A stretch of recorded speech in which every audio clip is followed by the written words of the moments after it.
ध्यान दीजिएगा। आज का क्लास क्या है? आप लोग उत्तर भारत में सब पढ़ लिए हैं, गुप्त वंश, मौर्य वंश, है ना, जैन धर्म, बौद्ध धर्म, प्राचीन का पढ़े। आज आपका है दक्षिण भारत का। तो दक्षिण भारत में जब आइएगा ना आप लोग पढ़ने के लिए, तो उसमें पढ़ने को मिलेगा 100 साल से लेकर आपका 1200 साल। ये दक्षिण भारत का इतिहास में 100 साल से 1200 साल, उसको भी हम लोग दो भागों में बांट कर पढ़ेंगे। आपका एक 100 साल से 300 साल से चला था किसका काल? संगम काल। इसमें चेर, चोल और पांडे साम्राज्य पढ़िएगा। और अगला है 500 से 1200 में पढ़िएगा दक्षिण भारत का राजवंश, इसमें आएगा पल्लव, राष्ट्रकूट, चालुक्य और फिर लास्ट में चोल, है ना। ध्यान देना है, चोल यहाँ पर भी है, संगम काल में भी, और लास्ट में चोल मिलेगा आपको किस में? दक्षिण भारत के राजवंश में भी 1200 साल में भी। कंफ्यूजन नहीं है। शासन काल का समय चेंज रहेगा, राजा चेंज रहेगा। इस हुआ क्या था कि दक्षिण भारत में चोल राजवंश का भी था, कब? 100 साल से लेकर 300 साल तक। लेकिन बाद में चोल राजवंश को हरा के पांडे राजवंश चला था, फिर पांडे को हरा दिया, फिर पल्लव आया, राष्ट्रकूट आया, चालुक्य आया, फिर चोल को मौका मिला चालुक्य के बाद से, है ना। ऐसे ही याद कीजिए, आप लोग पढ़ेंगे होंगे जब मुगल काल, तो मुगल काल में किसका था? बाबर के बाद हुमायूं। हुमायूं का 2 बार हुआ था ना, एक बार तो हार के भाग गया था, है ना, फिर दोबारा फिर आया हुमायूं। तो ये बीच में गैप हुआ ना उसका, सेम गैप यहाँ पर भी देखने को मिलेगा। और उसके बीच में अलग अलग राजवंश आया, पांडे आया, पल्लव, राष्ट्रकूट, चालुक्य, लास्ट में फिर से चोल। तो आज का क्लास रहेगा सिर्फ संगम काल का, जहाँ से 100 से कितना साल? 300। ठीक है। अगले क्लास में पढ़ेंगे हम लोग 500 से 1200, जिसमें पल्लव है, राष्ट्रकूट है, चालुक्य है, लास्ट में फिर से क्या आ जाएंगे? चोल आ जाएंगे। ठीक, देखिए यहाँ पर 100 से लेकर कितना? 100, 300। कौन सा काल बोलेंगे इसको? कौन कौन सा राजवंश देखने का? चेर, चोल और पांड्य। इसमें क्या है कि संगम संस्कृत भाषा का एक शब्द है, जिसका अर्थ क्या होता है? सभा। संगम का अर्थ क्या होता है? सभा। संगम काल का समय जो है 100 साल से लेकर 300 साल के मध्य। प्राचीन काल में तमिल कवियों के द्वारा सभाओं का आयोजन किया जाता था, और इन्हीं कवियों द्वारा सभा में कई तमिल साहित्य की रचना की गई। ठीक है। जो प्राचीन काल में जो तमिल कवि जो थे सभा करते थे आयोजित, ठीक है, और उसी में क्या हुआ कि कई तमिल साहित्य की रचना हुई। क्या हुआ? कई तमिल साहित्य की रचना की गई, और इन्हीं तमिल साहित्य को क्या बोला गया? संगम साहित्य कहते हैं। जो तमिल कवियों द्वारा तमिल साहित्य की रचना किया गया, उसी तमिल साहित्य को क्या बोला गया? संगम साहित्य। क्योंकि संगम का अर्थ क्या होता है? सभा होता है। क्लियर है? चलिए आगे बढ़ते। इसमें 8वीं सदी में 3 संगमों का वर्णन मिलता है, इसमें पांड्य राजाओं द्वारा इन संगमों को शाही शासन प्रदान किया गया था। अब यहाँ पर ध्यान देना है कि जो 8वीं सदी में जो सभा हुआ तीनों, इसको किसने दिया संरक्षण? पांड्य राजाओं ने। अब यहाँ पर नॉर्मली दिखा हुआ, जैसे आप लोग पढ़े होंगे जैन धर्म में, बौद्ध धर्म में जो हुआ था सभा, उसके लिए इसका प्रथम सभा स्थल मदुरा, अध्यक्ष ऋषि अगत्यार, है ना। दूसरा है द्वितीय संगम है, कपाटपुरम में है, अलैवे इसका स्थल है कपाटपुरम। तोलका पियार, इसका अध्यक्ष कौन? तोलका पियार। तीसरा संगम हो गया इसका, ये भी मदुरा में हुआ था, अध्यक्ष इसका अध्यक्ष कौन सा है? नक्कीकार, नक्कीकार, नक्कीरार, ये है ना। तो तीनों आपका संगम है, कौन काल का? संगम काल का, है ना। आई तीनों साहित्य में आपका है वर्णन। इसका संरक्षण किसने दिया था? पांड्य राजाओं ने, याद रखना है। ठीक है। कब, मतलब कब का इंपॉर्टेंट नहीं है, पहला, दूसरा, तीसरा, उसका स्थल और उसके अध्यक्ष। स्थल और अध्यक्ष। स्थल हो गया पहला का मदुरै, अध्यक्ष थे ऋषि अगत्यार। दूसरा का कपाटपुरम, अध्यक्ष थे तोलका पियार। और तीसरा फिर से मदुरा में हुआ, अध्यक्ष कौन? नक्कीरार। ठीक है। अब समझते इसके पूरे अच्छे से। संगम युग के दौरान हुआ क्या कि दक्षिण भारत पर 3 राजवंश चेर, चोल और पांड्य, चेर, चोल और पांड्य राजवंश का शासन था। और इन राजवंशों के बारे में जानकारी किस काल में मिलती है? संगम काल के साहित्य से प्राप्त होता है ना। कि किसके कवि द्वारा लिखा गया था? तमिल कवियों द्वारा। अभी पढ़े थे कि तमिल कवि करते थे सभा का आयोजन, उसी में कुछ तमिल कवि जो है क्या लिखे? कुछ साहित्य लिखे, उसी साहित्य को क्या बोला गया? संगम साहित्य। क्लियर था? ठीक है। और जो संगम साहित्य का जो सभा हुआ था, संगम सभा है ना, साहित्य सभा, उसका संरक्षण किसने किया था? पांड्य राजाओं ने किया था। ये चीज भी ध्यान देना है। तो हम लोग दक्षिण भारत में पहले संगम साहित्य में 3 राजवंश पढ़ेंगे। कौन कौन सा? चेर, चोल और पांड्य राजवंश। तो उसमें देखिए, यह कृष्णा नदी के दक्षिण में स्थित है। ठीक है, 3 राज्य जो विभाजित था ना, वो कृष्णा नदी के दक्षिण में। ये आपका कृष्णा नदी दिखाई दे रहा है आपका, ये जो है ये हो गया इसका उत्तर का भाग, और नीचे हो गया इसका दक्षिण का भाग। तो दक्षिण में आपका 3 गो राजवंश दिखाई दे रहा है। तीनों है, चेर है, चोल है और पांड्य है। इसी को बनाया गया दक्षिण के दक्षिण कृष्णा के दक्षिण भारत में, या कृष्णा नदी के दक्षिण भाग में 3 राजवंश थे। चेर है, चोल है और पांडव है।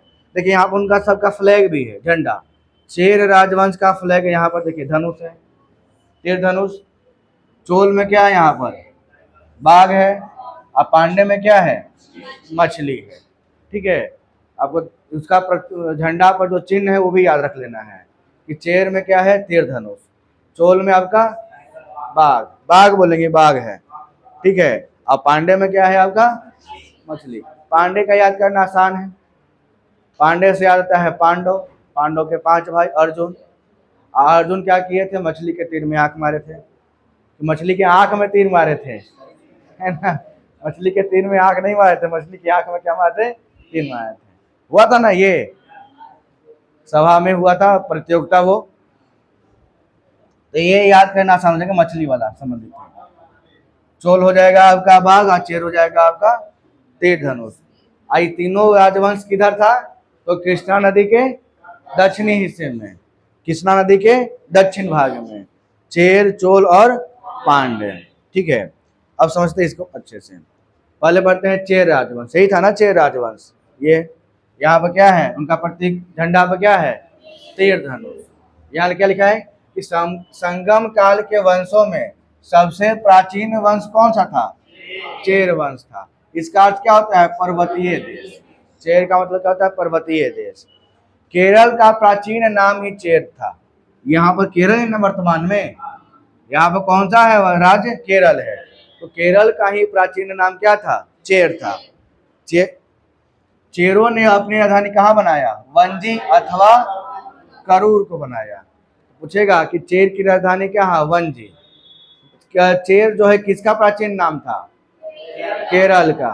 चेर का प्रतीक चिन्ह क्या था झंडा पर? तीर धनुष। क्लियर हो गया? आगे बढ़ते हैं। धनुष इनका प्रतीक चिन्ह था। इतिहास में चेर कवियों ने सेनगुट वन, जिसे लाल चेर के नाम से भी जाना जाता है, उसे सबसे महान चेर राजा बताया है ना। अब ये सब जानकारी किसके मिला? साहित्य के हिसाब से। साहित्य लिखा कौन था? तमिल कवि। तो तमिल कवियों के हिसाब से बोला जा गया है कि इनका नाम क्या था? सेनगुटवन, है ना। सेनगुटवन को सबसे शक्तिशाली या सबसे महान चेर राजा बताया गया। उनके साहित्यों में इसका उल्लेख मिला। कोई देखा तो है नहीं, तो जो तमिल कवि जो साहित्य लिखे, संगम साहित्य, उसमें चेर राजवंश का वर्णन था। तो चेर राजवंश में सबसे महान किसको बताया गया? तो सेनगुटवन को, है ना। किसको बनाया गया? सेनगुटवन। अभी का वर्तमान में कौन सा राज्य हो जाएगा? केरल राज्य। केरल ना बोलेंगे चेर से। प्रतीक चिन्ह क्या था उनका? प्रतीक धनुष।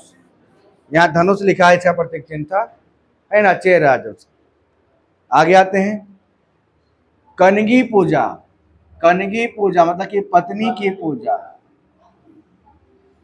है ना। पत्नी पूजा की शुरुआत किसने किया था? लाल चेर ने। लाल चेर किसको कहा बोला? तो सेनगुट वन, है ना।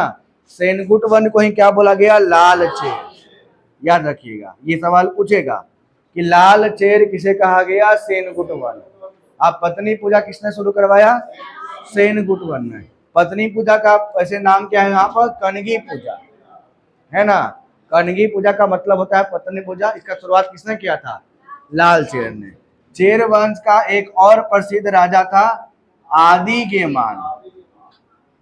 आदिगेमान, देखिए अब जब दक्षिण का इतिहास पढ़िएगा ना तो इसमें राजाओं का नाम थोड़ा अजीब अजीब मिलेगा, ठीक है। ऐसे नहीं मिलेगा कि हाँ ये मिल गया, चंद्रगुप्त मिल गया, बिंबिसार, बिंदुसार, ऐसा नहीं मिलेगा। आसान आसान नाम, थोड़ा अजीब तरह से नाम देखने को मिलेगा दक्षिण भारत का। और अभी भी दक्षिण भारत का लोगों को नाम देखिए, सुनिएगा तो अजीब सा रहेगा, है ना। एगो कौन सा मूवी था? नहीं नहीं, धमाल, है ना। नाम क्या है तो बोलता कि बताते बताते पहुंच जाएंगे, गोवा पहुंचा देगा ना। वेणुगोपाल अय्यर, मुत्तुस्वामी वेणुगोपाल अय्यर, फिर नाम जोड़ता है, इसका नाम है ना। कि नाम पूछता है तो बोलता है कि नाम बताते बताते गोवा पहुंच जाएंगे, वही है, चलते रहता है। खैर, तो चेर वंश का एक और प्रसिद्ध कौन था? आदिगेमान था।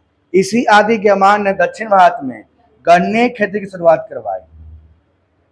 तो कनगी पूजा का शुरुआत लाल चेर, है ना। और गन्ने की खेती का शुरुआत किसने करवाया था? आदिगेमान ने। लाल चेर का एक अन्य नाम और भी क्या था? सेनगुट वन। नाम याद रखिएगा, ये नाम सब भूलने वाला है ना। अजीब तरह का नाम मिलेगा, थोड़ा और मिलेगा। पहली पहली बार इसका नाम में सुन रहे होंगे आप लोग, है ना। सेनगुट वन, कनगी पूजा।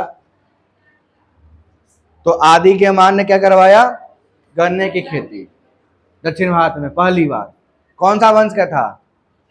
चेर वंश का था। चलिए आगे आते हैं। चोल, है ना। दक्षिण भारत के इतिहास में चोल वंश बहुत प्रसिद्ध था। आज चोल वंश का इतिहास 3री शताब्दी में देखने को मिलता है। और बाद में क्या हुआ? पांडवों की शक्ति के कारण इनका पतन हो गया, अभी बताए थे। और फिर लास्ट में आएगा चोल, है ना। 9वीं शताब्दी में इसका फिर से उदय हो गया था। आगे आते हैं।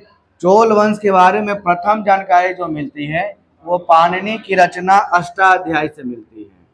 आप लोग ये भी पढ़े हैं बुक एंड ऑथर वाला में कि अष्टाध्यायी के लेखक कौन है? पाणिनि। और कितने बार सवाल पूछा भी है, आप लोग के सेट में भी मिला है ना। दक्षिण भारत का इतिहास का जानकारी मिलता है और किसका? चोल वंश का जानकारी मिलता है। पाणिनि के पुस्तक अष्टाध्यायी में किस वंश का जानकारी? तो चोल वंश का, ठीक है। चोले ने मंतूर, उरैयूर और तंजावुर को अपनी क्या बनाया? राजधानी। और इनका प्रतीक चिन्ह क्या था? बाघ था, ठीक है। देखिए मंतूर को, उरैयूर को और तंजावुर को अधिकतर आपका तंजावुर देता है कि चोलों की राजधानी कहाँ? तंजावुर। याद कीजिए, सेट में मिला होगा कि चोल राजवंश की राजधानी कहाँ है? तो तंजावुर, है ना। चोल वंश की जानकारी किस में मिलता है? तो पाणिनि के पुस्तक अष्टाध्यायी में, ठीक है। देखिए अब चोल वंश में 2 गो प्रमुख शासक थे, एक था आपका करिकाल और दूसरा एलारा, ठीक है। अब देखिए इन लोग का इमेज जो है ना क्लियर नहीं दिखा, क्योंकि इन लोग का इमेज नेटवर्क पर इसने दिखाता है ब्लर, और उसको ब्लर डालिएगा और स्कैनिंग कीजिएगा तो और ब्लर हो जाता है पीडीएफ बनाने पे। नेट पर भी देखिए तो इसका क्लियर फोटो दिखेगा नहीं। तो पहला कौन है? करिकाल और दूसरा एलारा। अब समझते हैं करिकाल के बारे में। तो चोलों का पहला महानतम शासक था कौन? करिकाल, जिसने कावेरी नदी के किनारे 160 किलोमीटर बांध का निर्माण करवाया था, ठीक है। 160 किलोमीटर लंबा बांध का निर्माण करवाया किसने? करिकाल ने। प्रसिद्ध पुहार बंदरगाह, कौन सा बंदरगाह? पुहार बंदरगाह, कावेरी पट्टनम, ठीक है, का निर्माण किसने करवाया? करिकाल ने, ठीक है ना। कौन सा बंदरगाह? पुहार बंदरगाह। अब क्या है कि एलारा की बात करेंगे तो एलारा ने श्रीलंका को जीतकर उस पर 50 वर्ष तक शासन किया था। किसने? एलारा। एलारा क्या किया कि श्रीलंका को जीता और उस पर 50 साल तक शासन कर लिया। क्योंकि श्रीलंका पर भी कब्जा करने वाला पहला शासक कौन? एलारा, पहला चोल शासक एलारा, है ना। तो चोल राजाओं में दो ही को इंपॉर्टेंट था, कौन कौन सा? करिकाल है और एलारा है। करिकाल का किया कि महानतम शासक था, जो कावेरी नदी किनारे क्या बनाया था? बांध का निर्माण और पुहार बंदरगाह, जिसका वर्तमान नाम क्या है? कावेरी पत्तनम।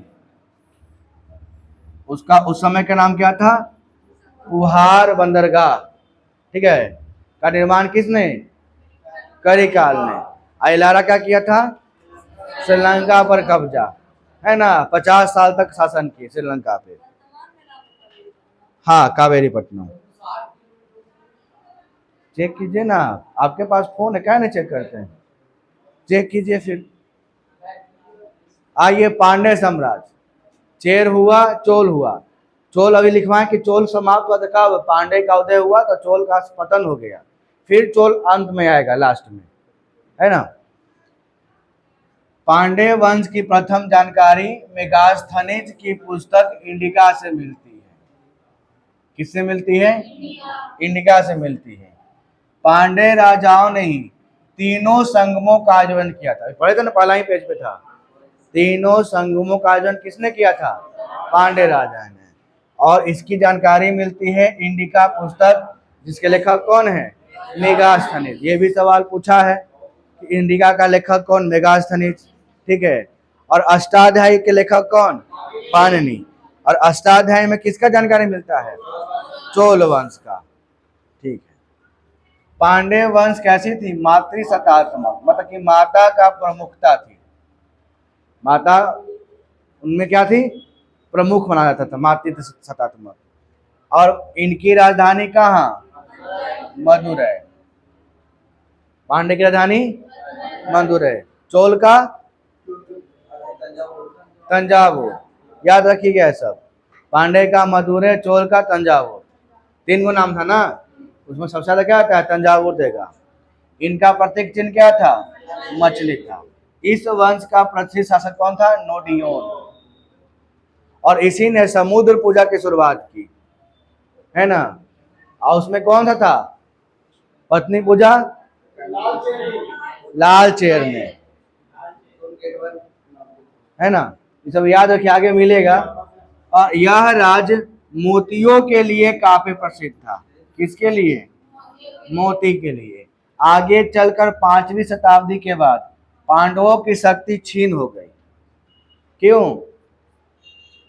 क्योंकि उसका कौन आ गया था? चोल के बाद तो पांडे आ ही गया ना, पांडे के बाद उसमें छीन हो गया, उसका शक्ति आगे राष्ट्रकूट आ जाता है, ठीक है। देखिए, इस बात कहते हैं संगम काल का प्रमुख साहित्य की बात करते हैं तो क्या है?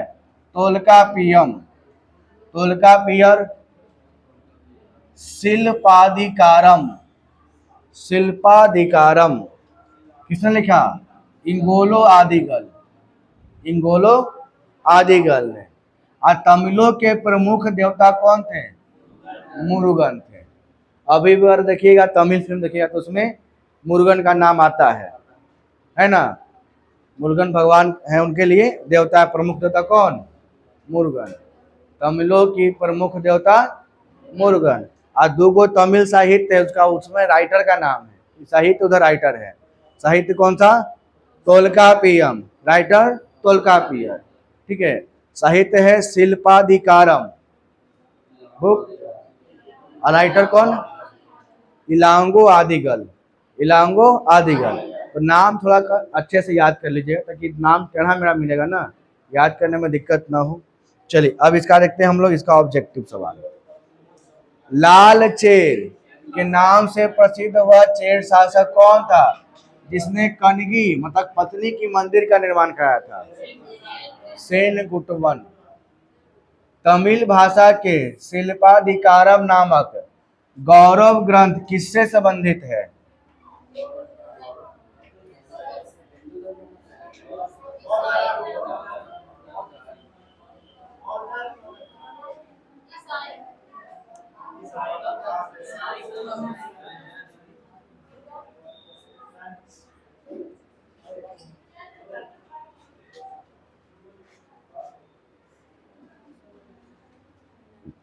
क्या होगा इसका आंसर?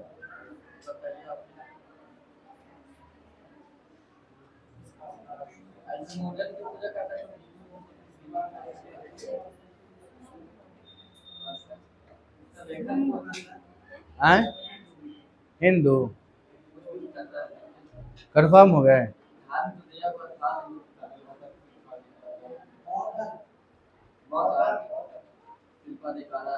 शिल्पाधिकारम जो आपका ग्रंथ था वो तमिल भाषा का था, लेकिन वहां पर कौन सा धर्म था? बौद्ध धर्म था। ठीक है, आगे आइए। निम्न में से कौन संगम योगीन व्याकरण रचना सर्वाधिक महत्वपूर्ण रचना मानी गई? संगम योगीन व्याकरण, देखिए इसमें तोलकापियम था ना इसका नाम। अभी निम्नलिखित राजवंशों में किसका उल्लेख संगम साहित्य में नहीं हुआ है? कदम्ब का, है ना। बाकी चेर भी है, चोल भी है और पांड्य भी है। किस संगम योगिन राज के संरक्षण में 3 संगमों का आयोजन किया गया? पांड्य का, है ना। पुहर या कावेरी पट्टनम की स्थापना किसने की, बताइएगा? कावेरी पट्टनम, कार्यकाल ना, 2 चोल का प्रमुख था, कार्यकाल और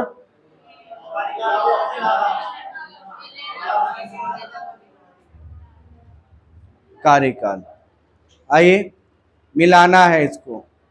चेर का धनुषी था, चोल का बाघ था, पांडे का मछली था। ये हो गया, है ना। वैदिक देवता के सादृश्य हैं, तो मतलब वैदिक देवता के सादृश्य कौन है? कार्तिकेय स्कंद, है ना। कार्तिकेय किसके बेटा? शंकर भगवान के। ऐसे बोला गया ना कि शंकर भगवान के 2 पुत्र, एक कार्तिकेय दूसरा गणेश। आइए सूची 1 और 2 को मिलाना है। हाँ ठीक है, ये भी वही है। प्रथम संगम का नगस्त्य, दूसरा का तोलकापियर था और तीसरा का नक्कीरर। पहला का है, दूसरा भी, तीसरा सी। क्लियर हुआ, है ना। इसमें और सवाल नहीं होगा। तो ये हो गया आपका पूरा संगम काल खत्म, चेर चोल और पांड्य।